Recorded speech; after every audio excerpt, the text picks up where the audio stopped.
Junior সাথে হাত মেলাতে গিয়েই শুভর কাছে ধরা পড়ল মোহনা। হ্যাঁ বন্ধুরা, এমনটাই দেখতে পাবো আমরা গৃহপ্রবেশ ধারাবাহিকের আগামী পর্বগুলোতে। শুভ খুব ভালোভাবেই বুঝতে পারে যে মোহনা তার থেকে আদিকে কেড়ে নেওয়ার জন্য এরকম একটা নোংরা চক্রান্ত সাজিয়েছে। শুভ তখন সিদ্ধান্ত নেয় সে মোহনার নোংরা চক্রান্ত সে ফাঁস করেই ছাড়বে। তাই শুভ আদির সাথে খারাপ ব্যবহার করে আর আদিকে এটা বোঝায় যে শুভ তার সাথে আর থাকতে চায় না। শুভ এবার বাড়ি ছেড়েই চলে যাবে আর আদি যেন মোহনাকেই বিয়ে করে। এই সমস্ত কথা শুনে সকলেই অবাক হয়ে যায়, কিন্তু মোহনা মনে মনে খুশি হয়। মোহনা ভাবে যে তুমি এত সহজে সবটা ছেড়ে দেবে আমি কখনোই ভাবতে পারিনি শুভলক্ষ্মী, তবে আমি আমার চ্যালেঞ্জ জেতার জন্য সবকিছুই করতে পারি। আমার আয়ানকেই চাই। শুভ মোহনার দিকে তাকাতেই দেখতে পায় মোহনা আনমনে কিছু একটা ভাবছে। তখন শুভ বুঝতে পারে নিশ্চয়ই মোহনা খুব বড় একটা খেলা খেলতে চলেছে। তবে আমি থাকতে এই পরিবারের কোনো ক্ষতি হতে দেব না। আমার আদিকে আমি ঠিক বাঁচিয়ে নেব।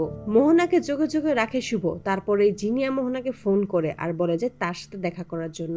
মোহনা যখন জিনিয়ার সাথে দেখা করতে যাবে ঠিক সেই মুহূর্তেই মোহনাকে দেখতে পায় শুভ।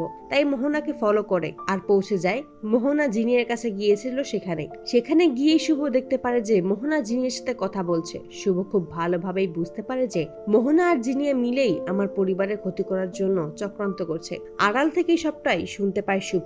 জিনিয়া মোহনাকে বলে তুমি এমন ভাবে ওই পরিবারটা ধ্বংস করবে যেন শুভ উঠে দাঁড়াতে না পারে, আর শুভ আর আদিকে তুমি সারা জীবনের মতো আলাদা করে দিবে। মোহনাও তখন জিনিয়ার কথায় রাজি হয়ে যায় আর জিনিয়ার সাথে হাত মেলায়। ঠিক সেই মুহূর্তেই তাদের সামনে হাজির হয় শুভ এবং তাদেরকে হাত মেলাতে ধরে। তো বন্ধুরা, তোমরা এটাই তো চাও, এইভাবেই যেন জিনিয়ার সাথে মোহনার হাত মেলাতে গিয়েই শুভর কাছে ধরা পড়ে? কমেন্টে জানাও। আর নিয়মিত আপডেট পেতে আমাদের চ্যানেলটি এক্ষুনি সাবস্ক্রাইব করে পাশে থাকো। ধন্যবাদ।